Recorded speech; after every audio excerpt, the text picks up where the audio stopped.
हम लोग श्रीमद् भागवतम के तीसरे स्कंद के 20वें अध्याय के 20वें और 21वें श्लोक को पढ़ेंगे। देखिए, बात ये हो रही थी कि ब्रह्मा जी ने अविद्या की सृष्टि करी जीवों के लिए, जो 5 पर्वों वाली थी। तो ये अविद्या का मूल स्वभाव है आवरण अर्थात अंधकार अर्थात तम। तो देखिए ब्रह्मा जी कर क्या रहे हैं। जैसे मैं कल समझा रहा था कि मुझे कुकिंग करने के लिए एप्रन पहनना होता है। एक सामान्य व्यक्ति जो पुलिस इंस्पेक्टर है वह अपनी ड्यूटी पर एक विशेष वस्त्र धारण करके जाता है। कोई सर्जन है तो वह सर्जरी के क्षेत्र में जाएगा, क्या कहेंगे, ऑपरेशन थिएटर में जाएगा तो एक विशेष ड्रेस पहन के जाता है। व्यक्ति वही है, इस तरह से समझिए।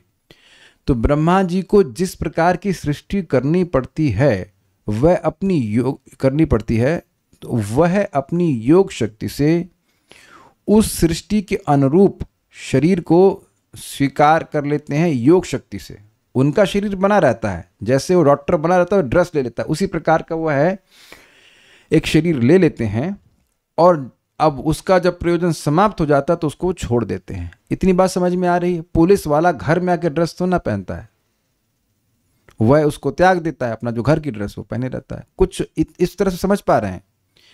तो 19वें श्लोक में हमने कहा था, सुना था, विसर्जात्मनः कायाम नाभिनंदस्तमोमयम जुगृहुर्यक्ष रक्षांसि रात्रिम शुत्रुट समुद्भवाम। आत्मनः तमोमय कायम, अपनी तमोमय काया या ड्रेस कह लीजिए। आप ये देख रहे हैं कि कुर्ता भी एक शरीर की तरह है। प्रभा समझाते हैं ना कि ये शरीर भी एक ड्रेस की तरह, जैसे भगवान स्वयं बोल रहे हैं वासांसी जीर्णान्नि यथा विहाया इत्यादि।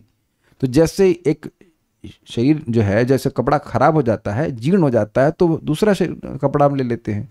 उसी तरह से जो शरीर जीर्ण हो जाता है तो हम दूसरा शरीर ग्रहण कर लेते हैं। तो शरीर की तुलना कपड़े से की जा रही है, कोई पहली बार तो हम नहीं कर रहे हैं, सुन चुके हैं गीता में।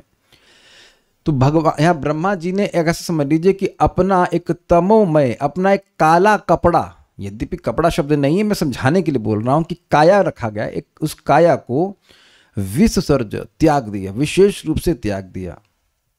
अपने ब्रह्मा के शरीर को नहीं त्यागे, क्योंकि ब्रह्मा के शरीर को वह त्यागते हैं अपनी परम आयु समाप्त होने के बाद, द्विपरार्थ के बाद। अब किसी को द्विपरार्थ ना समझ में आता हो तो हम फिर रिपीट कर रहे हैं, को ना समझ कहाँ है, वो है कि नहीं आज यहाँ पे तो नहीं दिख रहे हैं वो ना समझ। सब लोगों को द्विपरार्थ समझ में आता है। ब्रह्मा जी हाँ है, हाँ ना समझ है, ठीक है तो समझ लो ना समझ।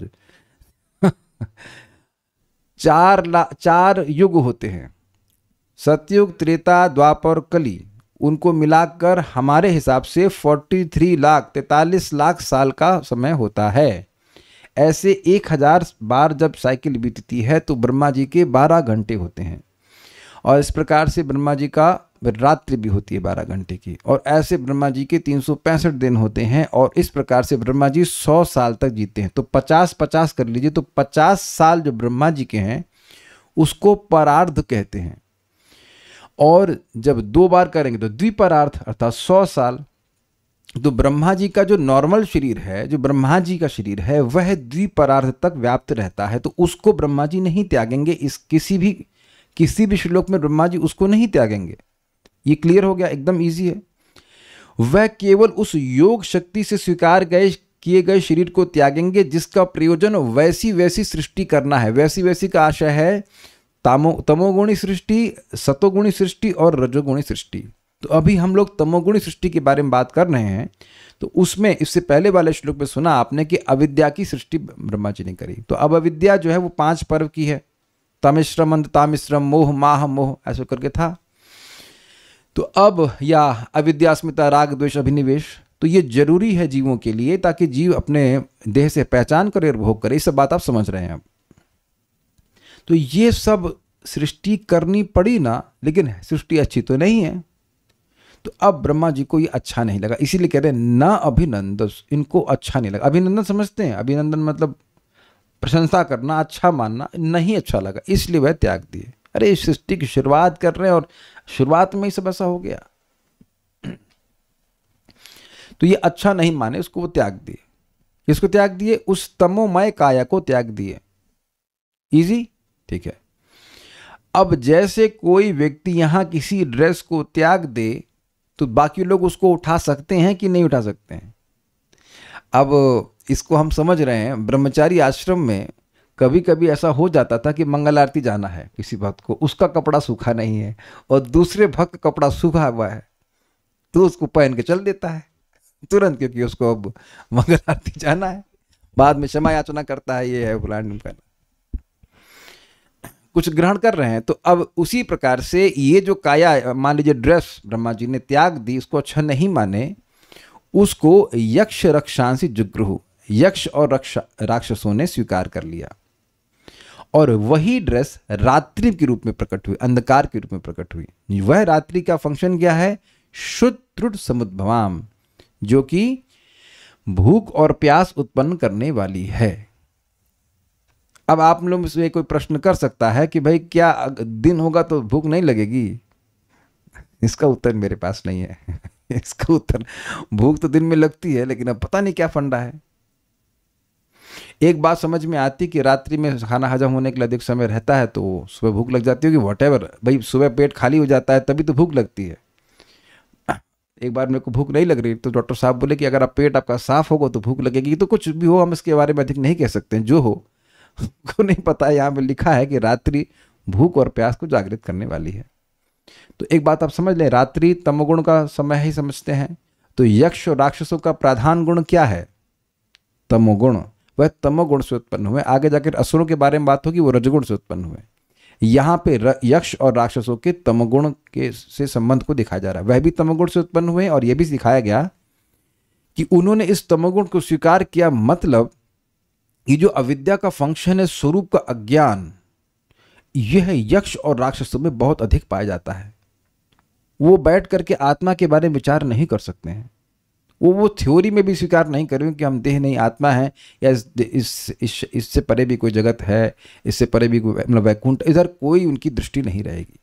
तो ये यक्ष राक्षसों का ऐसा चेतना क्यों है? क्योंकि वे तमोगुण को बहुत पसंद करते हैं, कवरिंग को बहुत पसंद करते हैं। ठीक है, अब हम लोग 20वें श्लोक में सुनेंगे कि ये इनके और क्या क्या गुण हैं या दुर्गुण हैं।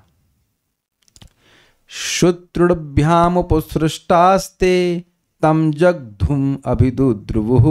शुत्रिभ्याम उपशिष्टस्ते तम जगधुम अभिदुद्रुवुः। मा रक्षतैनं जक्षध्वम् इति उचुः शुत्रुडार्दितः। मा रक्षतैनं जक्षध्वम् इति उचुः शुत्रुडार्दितः। शुत्रुभ्याम उपसृष्टास्ते तम जगधुम अभिदुद्रुवुः। शुत्रुभ्याम उपशिष्टास्ते तम जगधुम अभिदुद्रुवुः। मा रक्षतैनं जक्षध्वम् इति उचुः शुत्रुडार्दितः।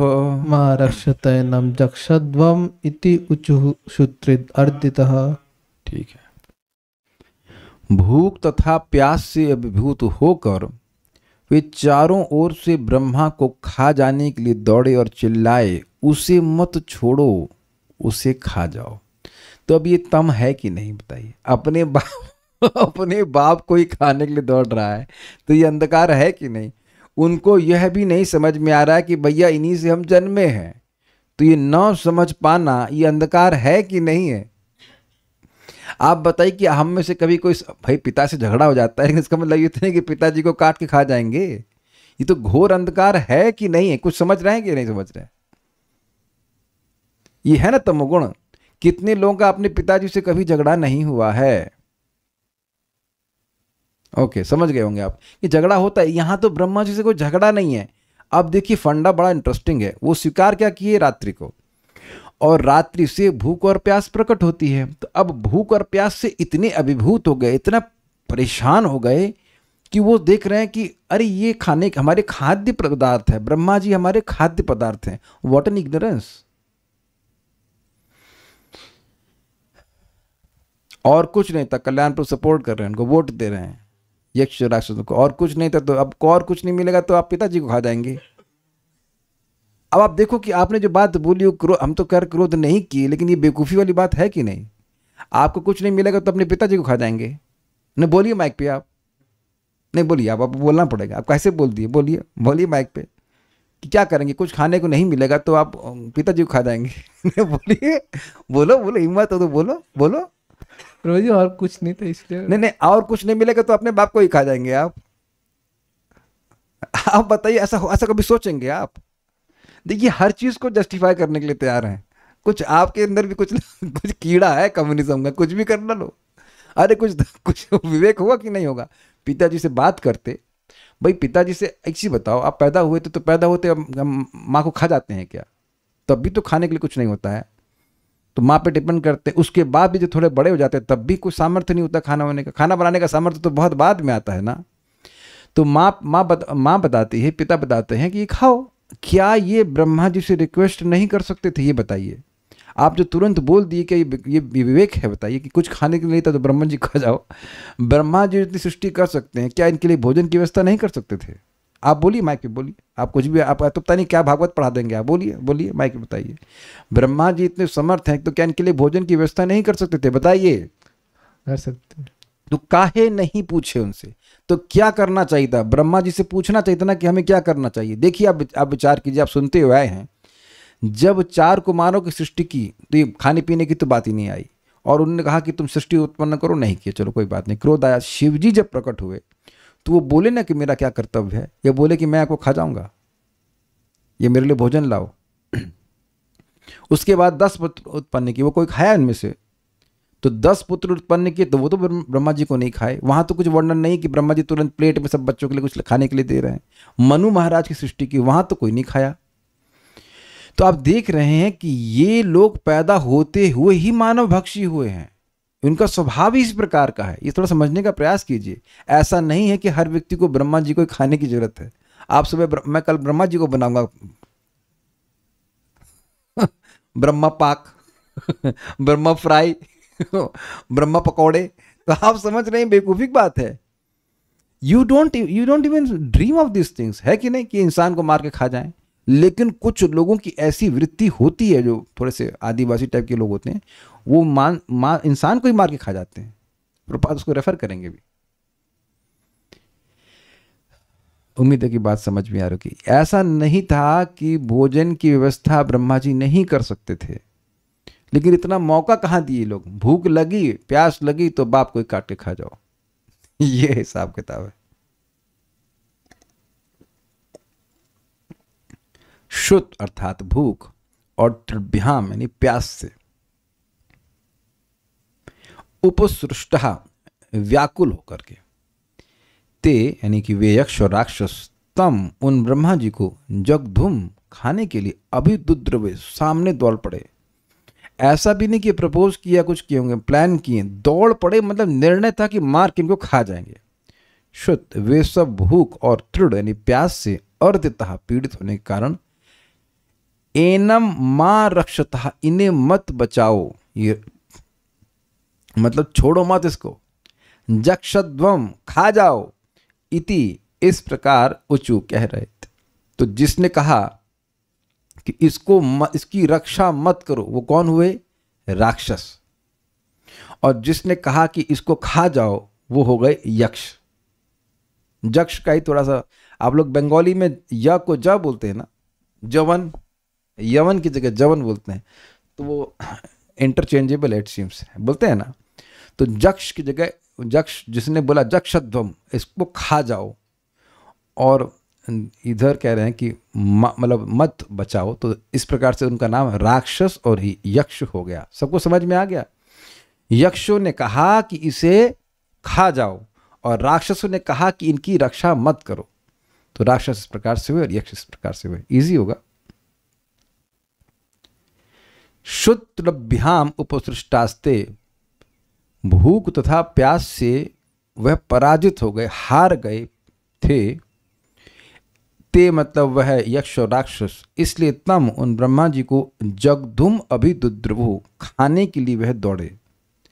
मां रक्षत एनम, एनम मतलब इसकी, इसकी रक्षा मत करो। अब उनको ये नहीं पता है कि नाम क्या है, ब्रह्मा है, ये क्या, उसे कुछ नहीं पता उनको। जक्षध्वम, इसको खा जाओ, इति उचु, ऐसा कहे। क्यों ऐसा कहे? शुद्ध तृणार्थ था, क्योंकि भूख और प्यास से अर्दित थे, पीड़ित थे।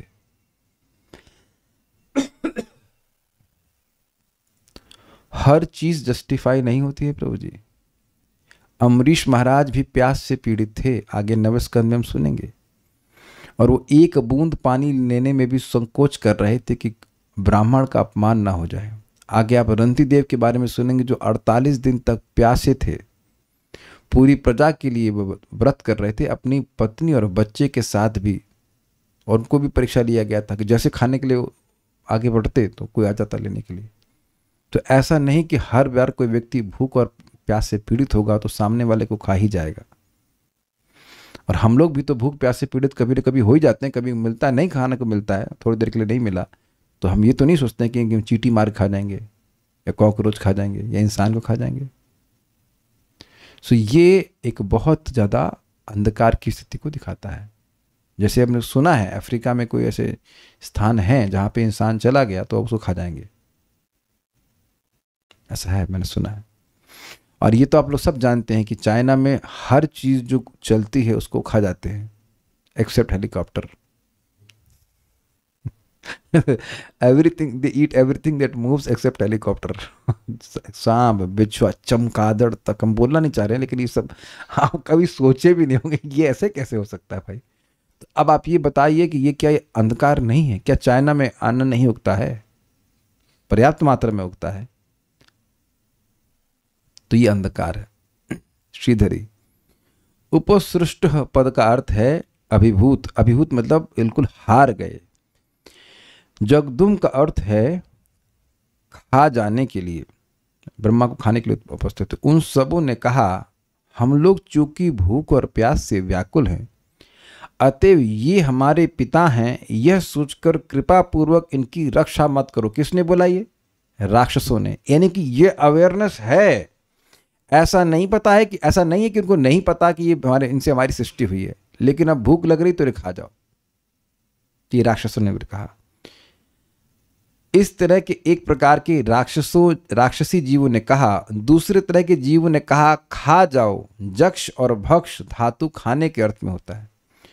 तो जिसने कहा जक्ष खा जाओ, तो ये सब यक्ष हुए। तात्पर्य, आज भी विश्व के कुछ देशों में यक्षों तथा राक्षसों के प्रतिनिधि विद्यमान हैं, मतलब उनके कुछ जीन्स उसमें विद्यमान हैं। ऐसा माना जाता है कि ऐसे असभ्य मनुष्यों को अपने ही बाप दादों को मारने में मजा आता है और वे उन शरीरों को भूनकर प्रेम उत्सव बनाते हैं। मतलब मारा, उसके बाद उसको टांग देते हैं अग्नि पे और उसको भून भून कर बाद खा जाते हैं। अब ये कितनी घोर बात है, क्योंकि किसी काम का तो है नहीं, बुढ़ा मार के ख़त्म करो। आप देखो भारत की कैसे अभी भी संस्कृति है कि बूढ़े बाप की या माँ की सेवा करते हैं। बहुत से लोग नहीं भी करते हैं, बहुत से लोग अभी भी करते हैं, लेकिन वो लोग सोचते हैं अब ये बूढ़ा हो गया, उसकी क्या जरूरत है, तो उसको मार के ख़त्म करना चाहिए, खा जाना चाहिए। तो ये सभी इंसान एक प्रकार के नहीं होते हैं। तो यही प्रबात यहाँ पे समझा रहे हैं, तो उसमें कुछ व्याख्या करने की जरूरत नहीं है। इसी के बारे में आगे कह रहे हैं, देवस्तानाः संविघ्नो मां जक्षत रक्षत। देवस्तनः संविघ्नो मां जक्षत रक्षतः। अहो मे यक्ष रक्षांसि प्रजा यूयं बभूविथ। अहो मे यक्ष रक्षांसि प्रजा यूयं बभूवितः। देवताओं के प्रधान ब्रह्मा जी ने घबरा कर उनसे कहा, मुझे खाओ नहीं, मेरी रक्षा करो। पिताजी को कहना पड़ रहा है कि हमको खाओ मत, तुम मुझसे उत्पन्न हो और मेरे पुत्र हो चुके हो, अतः तुम लोग यक्ष तथा राक्षस हो। तो ये एक इंटरेस्टिंग बात है कि इनका नामकरण ब्रह्मा जी खुद कर रहे हैं। और किस आधार पर कह रहे हैं? जिसने कहा कि इनकी रक्षा मत करो, तुम लोग राक्षस हो, और जिसने कहा कि इसको खा जाओ, तुम लोग यक्ष हो।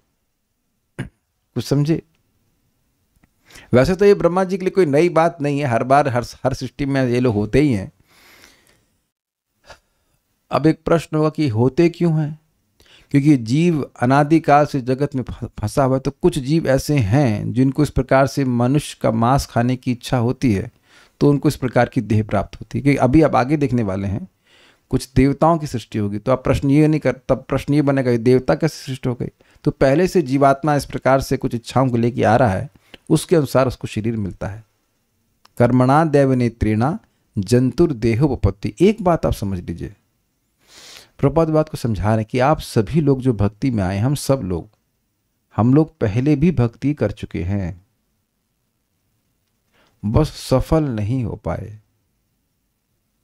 पहले प्रभुपाद कहते हैं, you see you should understand that all of you had contacted bhakti previously but you could not be successful. Then Prabhupada says no, we, Prabhupada नम्रता में कहते हैं कि हम लोग भगवान के पास वापस नहीं जा सके, अपने को भी इंक्लूड कर रहे हैं। यद्यपि प्रभुपाद जी भगवान के धाम से आए हैं, और अगर हम भगवान के पास नहीं जा पाए तो ये हमारी अनफॉर्चुनेट कंडीशन होगी। इसलिए कम से कम जितना प्रभुपाद जी ने बताया है वैसा जीवन जीने का प्रयास किया जाना चाहिए। प्रभुपाद जी ने जो बताया है, देयर इज एनफ तपस्या, do not create your own, इसका क्या मतलब है? तुम लोगों को पर्याप्त तपस्या दी गई है, अपने मन से कोई तपस्या सृष्टि मत करो।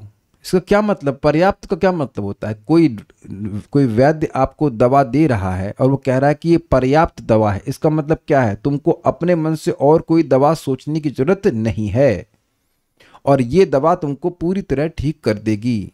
स्पष्ट समझ में आ रहा है ना? ये 16 माला कम से कम रोज जप करें और 4 नियमों का पालन करें, भगवान का प्रसाद ग्रहण करें, और किसी न किसी तरह भगवान की सेवा में कनेक्टेड नहीं, थोड़ा समझना जरूरी है। ऐसा नहीं कि हमने 16 माला जप कर लिया, अब उसके बाद हम फ्री हो गए हैं भोग करने के लिए। ये नहीं प्रभुपाद जी कह रहे हैं, ये किसी किताब में नहीं कह रहे हैं। मैं फिर रिपीट कर रहा हूँ, जैसे किसी को मान लीजिए नौकरी पे जाना है, तो चलो नौकरी तुमने अपने करनी पड़ी, करो, कोई बात नहीं, 8 घंटे आपने नौकरी कर ली, बड़ी अच्छी बात है।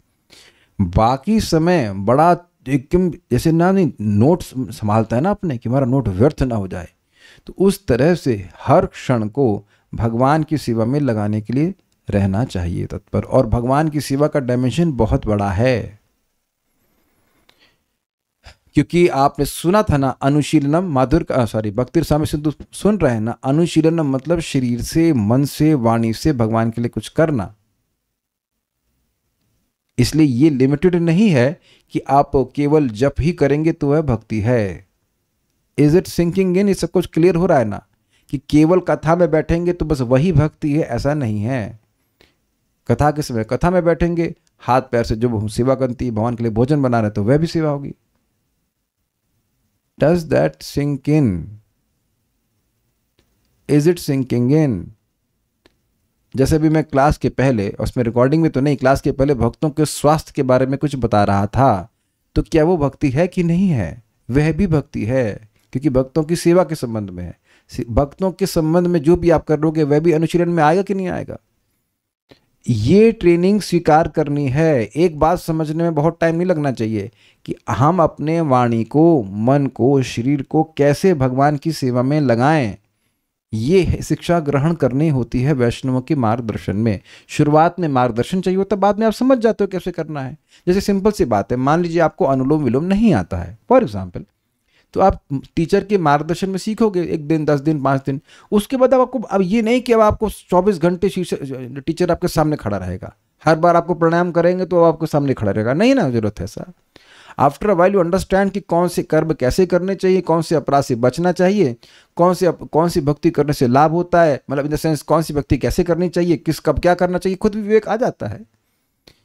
लेकिन प्रारंभ में प्रभुपाद जी कहते हैं गाइडेंस की बहुत जरूरत होती है कि कौन समय क्या कार्य करना चाहिए, क्या अपराध से बचना चाहिए। तो मैं खाली बात ये कहना चाहता हूं कि अगर हम अपने हर कर्म को भगवान को समर्पित करना सीख जाएं तो हम भगवान के पास वापस जा सकते हैं। We can be ultimately fortunate. तो सारे बवाल से मुक्त हो जाएंगे, कभी यक्ष, कभी राक्षस, और किन किन योनि में हम लोग भटक चुके हैं। हम जरूर आज इन पे हंस रहे हैं, लेकिन अनादि काल में कभी न कभी हम भी यक्ष या राक्षस भी हुए होंगे, छिपकली भी बने होंगे, कॉकरोच भी बने होंगे, क्या क्या नहीं बने होंगे। इसलिए ये न सोचिएगा कि ये किसी के संग नहीं हुआ है। वो तो बड़ा भाग्य है कि हम लोग अब भगवान के भक्तों की शरण में हैं, भगवान की भक्ति कर रहे हैं। नहीं तो ये गुण कितना किसी को नीचे डाल देंगे, आप कुछ कह नहीं सकते हो। Very dangerous. चलिए हम आगे पढ़ते हैं। हन भाई, संविघ्न, उद्विग्न, सुना है आपने? उद्विग्न परेशान, तो संविघ्न मतलब सम्यक रूप से परेशान हो गए, बहुत परेशान हो गए। उस समय घबरा कर देव ब्रह्मा जी ने तान अर्थात उनसे यानी यक्ष और राक्षस से कहा। क्या कहा? अहो, अरे, अहो मतलब आश्चर्य, अरे तुम मेरे पुत्र हो और तुम ऐसा सोच रहे हो, ऐसा कर रहे हो। यक्ष रक्षांसी, यक्षों और राक्षसों, यूयम में प्रजा, तुम मेरी संतान हो। बभूवतः मतलब हो। अतः माम मां जक्षतः, माम मतलब मुझे और मां मतलब नहीं, मुझे मत खाओ, अपितु रक्षतः, मेरी रक्षा करो। देव तान आह, देवता अर्थात ब्रह्मा जी ने तान अर्थात उनसे कहा। कैसे कहा? संविघ्न, बहुत परेशान घबरा कर कहा। माम जक्षतः रक्षतः, मुझको नहीं खाओ तो क्या करें, मेरी रक्षा करो। अहो में, क्यों करें आपकी रक्षा? तो कहते अहो में यक्ष रक्षांसी प्रजायूयम बभूवितः, अरे तुम यक्षों, हे रक्षों, हे राक्षसों, तुम मेरी प्रजा हो, मेरे द्वारा उत्पन्न हो। अब एक बड़ी इंटरेस्टिंग बात है, चौथे स्कंद में आप सुनेंगे कि ध्रुव महाराज का झगड़ा होता है यक्षों से, इन्हीं यक्षों से होता है। कुबेर के, अब क्या कहूँगा, कुबेर के फॉलोअर हैं कि वंशज हमको नहीं पता, लेकिन है फॉलोअर तो हैं ये। तो एक यक्ष ने ध्रुव महाराज के भाई उत्तर को मार दिया था, तो उसके बदले में ध्रुव महाराज अकेले लड़ने चले गए थे, हिमालय की तरफ गए थे ना यक्षों से लड़ने के लिए। तो अब वो भी आगे लड़ने के लिए, तो उससे लड़े जा रहे हैं और ध्रुव महाराज को तो कोई मार नहीं पा रहा, अकेले ध्रुव महाराज सबका संहार किए जा रहे हैं। तो फिर मनु महाराज आते हैं ब्रह्मा जी के द्वारा प्रेरित होकर, कहते हैं कि भाई इनकी भी सृष्टि की गई है ब्रह्मा जी के द्वारा, इनको खत्म कर दोगे तो कैसे काम चलेगा, इनका भी कुछ प्रयोजन है सृष्टि में, तो इनको मत मारिए आप, एक अपना बदला पूरा कर लिया आपने। तो कहने का मतलब है कि यहाँ पे ब्रह्मा जी ठीक देख रहे हैं, वो ब्रह्मा जी भी इंटरेस्टिंग देख रहे हैं कि ये क्या है, ये तमोगुण की वजह से ऐसा कर रहे हैं, तो उनको समझा रहे हैं कि ऐसा मत करो। मेरा कहने का मतलब है कि अगर यक्षों को मार ही देना चाहिए था तो ध्रुव महाराज मार तो रहे थे, तो काहे मनु महाराज को ब्रह्मा जी भेजे कि उसे रोको। तो इनका भी कोई प्रयोजन है ना इस जगत में, कहीं क्या प्रयोजन है ब्रह्मा जी जाने, लेकिन है भाई, जीव की इच्छा को पूरा करने के लिए तो भौतिक जगत है, तो जीव की जो इच्छा है उसके अनुसार उसको शरीर मिलना चाहिए और मिलेगा भी। जैसे मान लीजिए किसी की खून पीने की इच्छा है तो मच्छर बन जाओ, तो ये भगवान की दया है। प्रभुपाद बड़ा सुंदर बात कहते हैं कि अगर कोई व्यक्ति, बहुत हैवी भी, अगर कोई व्यक्ति भगवान की भक्ति करके भौतिक चीजें चाह रहा है तो वो अपनी गर्दन काट रहा है, he is slitting his own throat. अब ये शब्द हैं प्रभुपाद जी के, बड़ा अजीब सा लगता है, क्यों? तो प्रभुपाद समझा रहे हैं कि देखिए भगवान कृष्ण बड़े दयालु हैं, वह आप हम जो चाहेंगे वो सब दे देंगे, लेकिन साथ ही साथ वो बहुत स्ट्रिक्ट हैं कि अगर कुछ भौतिक इच्छा रहेगी तो वैकुंठ नहीं जा पाएंगे। तो जो बुद्धिमान व्यक्ति है इसीलिए भक्ति करके भक्ति प्राप्त करना चाहता है, तो भक्ति से भक्ति जब इच्छा करेंगे, भक्ति करेंगे तो भक्ति बढ़ेगी, और भक्ति बढ़ेगी तो सारी इच्छाएं अपने आप समाप्त हो जाएंगी। सीन चेंज कीजिए। एक और इंटरेस्टिंग बात है कि भक्त लोग क्यों अपने प्रारब्ध को भोगना चाहते हैं, क्योंकि प्रारब्ध भोग जाएगा तो अभी आगे जाके वासना में कन्वर्ट नहीं होगा, तो दोबारा देह प्राप्त नहीं होगा, भगवान के पास जाने में सुविधा होगी। भगवान से कंप्लेन नहीं करते कि हमें दुख क्यों मिल रहा है, कोई वो प्रसन्नता होती कि अब ये आगे कोई इच्छा के रूप में नहीं बनेगा। तो मैं सब बातें ये क्यों कह रहा हूं कि कहने का मतलब है कि इस जगत में रहते रहते पता नहीं क्या हमारे कार्य को करते हुए क्या क्या इच्छा आ जाए, बड़ा डेंजरस है ये जगत। तो ये जो इच्छाएं हैं इसी वजह से इस प्रकार की अलग अलग वैरायटी उत्पन्न हो रही है, जैसे कि यहाँ पे यक्ष और राक्षस इत्यादि हैं। ये जो मेन प्रॉब्लम है वो इच्छाएं हैं, जो भौतिक इच्छाएं वो सब प्रॉब्लम कर रही हैं, इसी वजह से इस प्रकार का देह लोगों को मिल रहा है। श्रीधरी, उन सबों को देखकर ब्रह्मा जी डर गए और उन्होंने कहा, तुम लोग मुझको खाओ मत, मेरी रक्षा करो। यक्षों और राक्षसों, तुम लोग मेरी संतान हो। इस तरह से उग्र स्वभाव वाले यक्ष और राक्षस हो गए जिन सबों ने खा जाओ यह कहा वे यक्ष हो गए, और जिन सबों ने कहा बचाओ मत खाओ वे राक्षस हो गए। समझ में आया? खा जाओ और उसने कहा बचाना मत, छोड़ो ना मत, इसको मारो मारो, और मत छोड़ो, तो जिनने कहा कि मत छोड़ो मत बचाना वो राक्षस हो गए। हाँ, और जिनने कहा कि खा जाओ वो गए यक्ष हो गए। अब एक इंटरेस्टिंग पॉइंट है, यह तिर्यक इत्यादि तामस सृष्टि को भी उपलक्षण है। इसका क्या मतलब है? तिर्यक मतलब पशु योनि। तो पशु योनि में देखा ही जा रहा है कि जो तिरछे चलते हैं, अब देखेंगे सीधे नहीं चलते हैं ना पशु, सीधे टेढ़े चलते हैं, तो तिर्यक जो हैं वो एक दूसरे को खाते ही रहते हैं। तो इसलिए कह रहे हैं कि उपलक्षण से समझ लेना चाहिए कि वह भी तमोगुण में हैं और वह भी इसी प्रकार से तमोगुण से उत्पन्न हुए थे। तात्पर्य, ब्रह्मा के शरीर से उत्पन्न यक्ष असुर यक्ष तथा राक्षस कहलाए, क्योंकि उनमें से कुछ चिल्लाए कि ब्रह्मा को मार कर खा जाओ, और कुछ ने कहा रक्षा मत करो। जिन्होंने कहा था कि ब्रह्मा को खा जाओ वे यक्ष कहलाए, और जिन्होंने कहा इसकी रक्षा मत करो वे राक्षस अर्थात मानव भक्षी कहलाए।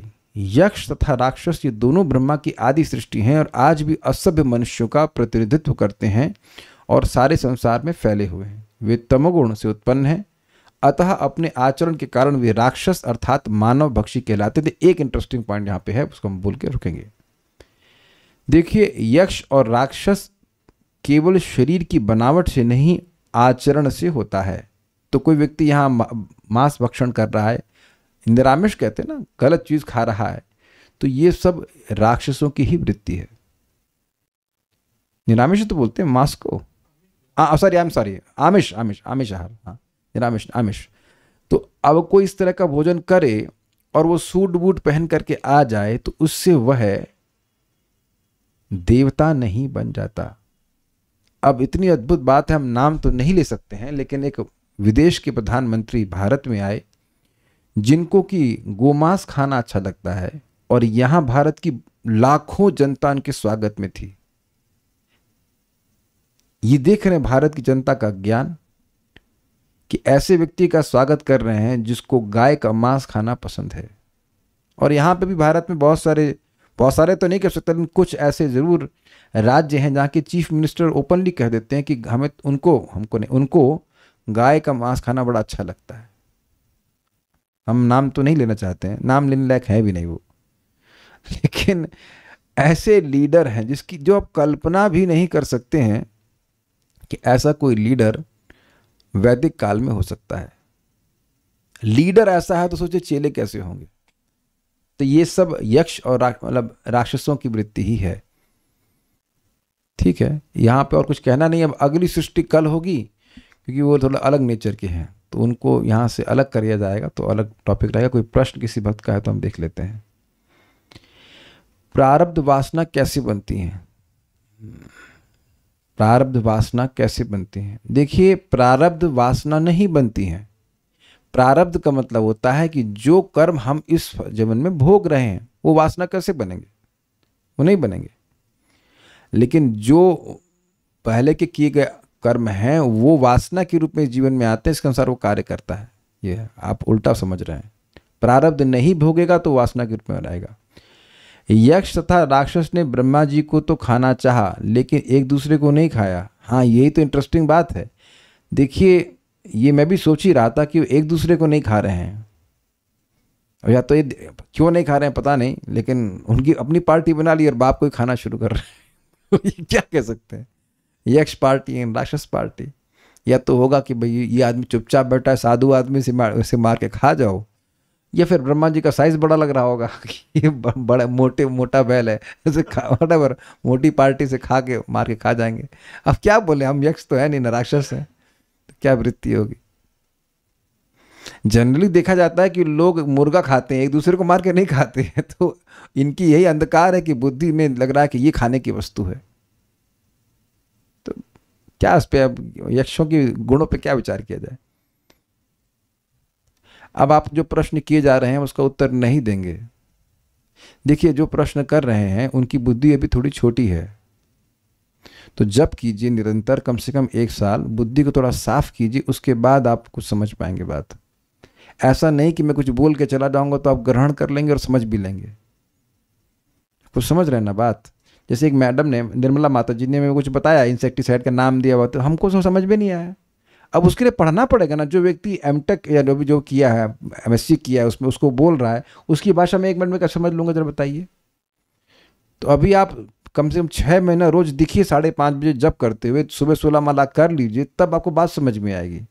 देखिए एक बात समझ लीजिएगा, अगर बात नहीं समझ में आ रही तो केवल टीचर का दोष नहीं है, क्योंकि चीज़ें ये कृष्ण कॉन्शियसनेस की बातें ऐसा नहीं कि सीधे आपकी बस डिग्री होगी तो समझ में आ जाएगा, खाली आपको कुछ बोल दिया जाएगा तो समझ में आ जाएगा। बातें सूक्ष्म है।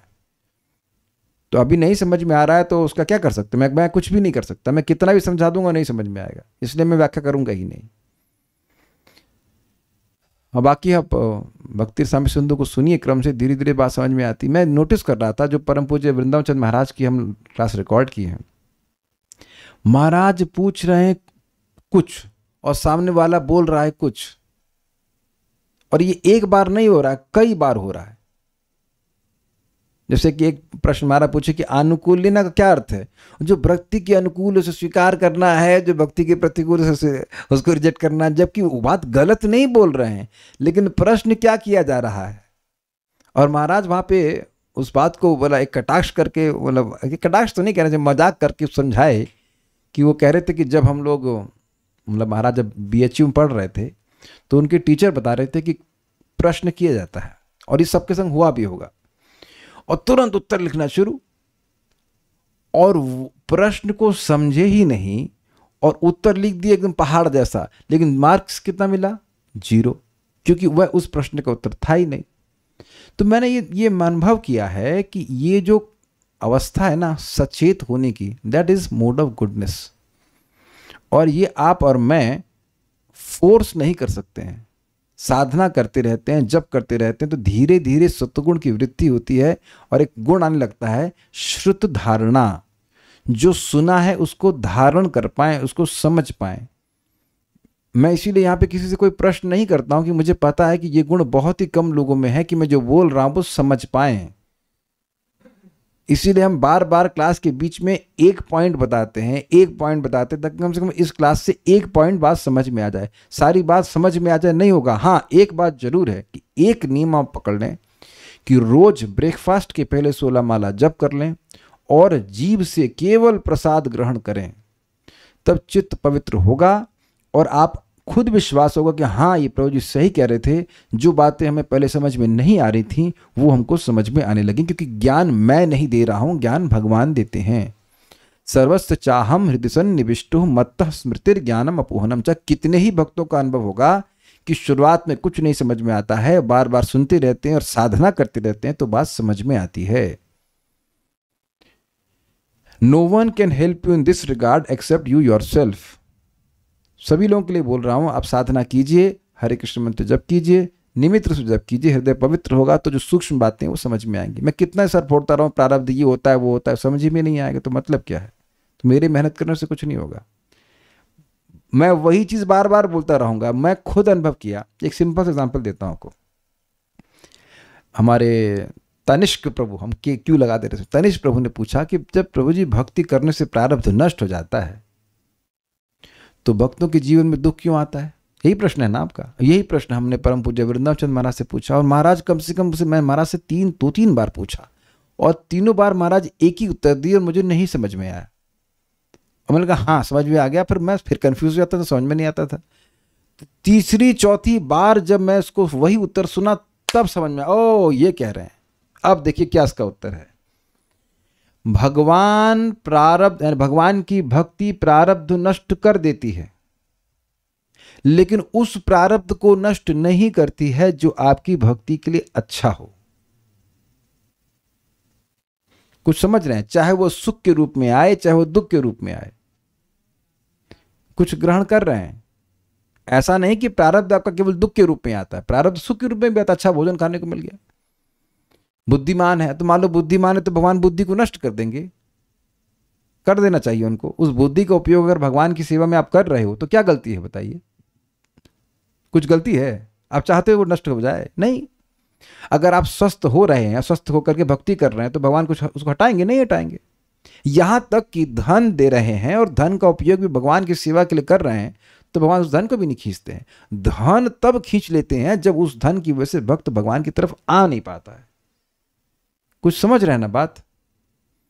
एक व्यक्ति हमको आज बोले कि प्रभु जी I feel very disappointed and depressed. Why are you depressed?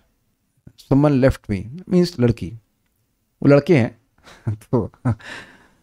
तो मैंने उनको इंग्लिश में बोला, she left you with me. समझे बात? मैंने उनको कहा कि उसने आपको मेरे पास छोड़ दिया। कुछ ग्रहण किया आप? अगर वह तो उसकी मित्र हुई कि दुश्मन हुई, अब पता नहीं, अभी तो क्लास में नहीं आया, मुझे नहीं पता। लेकिन अब कुछ जब दुख होता है तो अब आप मेरे पास आए हो। मैं कोई बहुत महान व्यक्ति नहीं हूँ, इतना मुझे पता है कि जप करने से, भक्ति करने से भगवान के पास चले जाएंगे और हम रोज करवाएंगे अगर हमारे साथ रहे। तो उस लड़की ने कुछ नहीं किया, भगवान ने एक निमित्त बनाया उस लड़की को आपको वापस वैष्णव संगत में लाने के लिए। दूसरी एक और माता जी, वो भी बड़ी डिप्रेस, बड़े परेशान, बड़ी दिक्कत, पहले भक्ति में आती थी और 2 साल से गायब, कोई मतलब नहीं क्लास से। जब बहुत दुख प्राप्त हुआ, पति से मतलब डाइवोर्स टाइप का हो गया, अब बहुत दुखी हैं, तब वह वापस कनेक्ट हो रही हैं।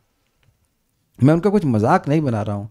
कभी कभी जब तक जीवन में दुख नहीं आता है, लोग भक्ति में आने की नीड ही फील नहीं करते हैं। उनको लगता है जब मेरे जीवन में सब कुछ बढ़िया चल रहा है तो मुझे भक्ति करने की जरूरत ही क्या है। तो मैंने 2 एग्जाम्पल आपके जीवन में दिए हैं कि भाई ये दुख अच्छा है ना। अरे भाई एक सिंपल सी बात है, ना तो कोई स्त्री और ना कोई पुरुष किसी को सुख दे सकता है, क्योंकि अगर वो सुख दे सकता तो वह, यानी कि उसके अंदर खुद का सुख है ना, तो वह दूसरे की चाहत क्यों करता? अब ये बात कुछ समझ में आ रही है आपको? आज जितने लोगों की शादी हुई है, आप लोग अगर आपकी मान लीजिए लव मैरिज हुई, हम हाथ नहीं खड़ा कर रहे हैं, तो आप सोच रहे थे ना कि लड़की मिल जाएगी तो मैं सुखी हो जाऊंगा, कम से कम सर तो हिला दो तो अच्छा, और वो लड़की भी सोच रही थी कि लड़का मिल जाएगा तो सुखी हो जाऊंगी, यानी कि दोनों ही सुखी नहीं है। समझे बात? ये महाराज बोल रहे हैं प्रवचन में, परम पूज्य वृंदावन चंद महाराज, बड़ी सूक्ष्म बात है। लड़की सोच रही कि लड़का मिल जाएगा तो मैं सुखी हो जाऊंगी, तो लड़की सुखी है नहीं। डिटेल में समझिए, लड़का सोच रहा है कि लड़की मिल जाएगी तो मैं सुखी हो जाऊंगा, तो लड़का सुखी है। तो जब दोनों सुखी नहीं है तो दोनों मिलकर के सुखी कैसे हो जाएंगे? कुछ कैच किया आपने? अगर आपके पास चीनी है तो मैं कहूंगा तनिष्क प्रभु मुझे चीनी ला के देंगे, तो आप मुझे दे सकते हो।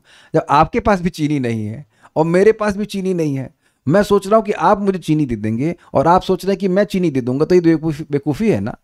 जो व्यक्ति सुखी है वह सुख देगा ना आपको। जो सुखी है ही नहीं, वो जो खुद सुख मांग रहा है, वो आपको सुख कैसे देगा? देख रहे हैं इल्यूजन कितना जबरदस्त है। कुछ क्लियर हो रहा है? ये नहीं कह रहे शादी करो या मत करो, लेकिन इतनी बात समझ लीजिए कि ये जो अज्ञान के आधार पर शादी हो रही है ना, कि ये मुझे लड़की मिल जाएगी या लड़का मिल जाएगा तो मैं सुखी हो जाऊंगा, ये बेवकूफी है। अब ये भक्ति करता है व्यक्ति, भगवान की बात समझता, तब उसको बात समझ में आती है। और इसीलिए बहुत सारे डाइवोर्स हो रहे हैं, क्योंकि वो उस गलत धारणा पे शुरू हो रहा है कि ये लड़की मुझे सुख दे देगी या ये लड़का मुझे सुख दे देगा। अगर वो उसको खुद ही सुखी होता तो आपके पास क्यों आता? वो कुछ समझ में आ रहा है बात? What an amazing understanding, what a subtle clear understanding. कुछ समझ रहे हैं ना बात? तो हम खाली ये बोल रहे हैं कि जो व्यक्ति दुख प्राप्त करता है, उसके अगर वो पुण्यात्मा हुआ तो वह भगवान या भगवान के भक्तों के पास आता है, और उसी दिन से उसका महान भाग्य का निर्माण हो गया। हम एक भक्त को जानते हैं जिनके पिताजी की मृत्यु हो गई, तो वो आत्महत्या करना चाह रहे थे। तो पिताजी की मृत्यु की वजह से अब वो मुझसे बात की, मैं उनको समझाया, बहुत कोई भगवान की भक्ति में आ गए। अब वो धाम में रह रहे हैं, आज वैष्णव से दीक्षा प्राप्त हो गई, महान भक्त से दीक्षा प्राप्त हो गई। तो पिता की मृत्यु ने उनको अमर बना दिया कि नहीं बना दिया? जो पिता से आसक्ति थी, उसे रो रहे थे, वो कह रहे थे हम प्राण त्याग दें, तो नहीं त्यागे ना। और आज वो अमृतत्व के रास्ते पे हैं कि नहीं? वृंदावन में रह रहे हैं, 16 माला जप कर रहे, नहीं तो वहीं सड़ रहे होते जहां पे थे वो। तो उस समय पिताजी की उस समय ना समझ में आया, लेकिन बाद में समझ में आता है कि पिताजी की मृत्यु अच्छा हुआ उस समय हुई। कुछ समझ रहे हैं? नारद जी के जानते 5 साल के लड़के थे और उनकी मां मर गई, क्योंकि उस समय वो बोलते हैं कि मैं तो घर छोड़ना चाह रहा था, लेकिन मेरी मां के स्नेह के पाश ने मुझे बांध के रखा, तो भगवान ने उस पाश को काट दिया। अब हम लोग कल जरूर क्लास में आइएगा, अगर क्लास तो होगी ही, भगवान ने चाहा तो। भक्ति रसामृत सिंधु में बिल्कुल श्लोक दिखा देता हूँ, मजा आया था, श्लोक जबरदस्त है। ये श्लोक देखिए, हम इसको तो बताए बिना रहा नहीं जा रहा। श्लोक है ये, देखिए।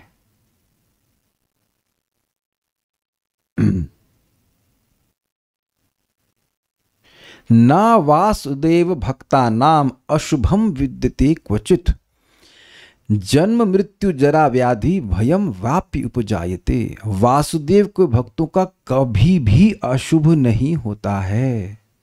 जन्म मृत्यु जरा व्याधि और भय कभी भी नहीं होते। जो भगवान का भक्त है उसके जो भी सुख दुख आ रहे हैं वो भगवत व्यवस्था से ही हैं।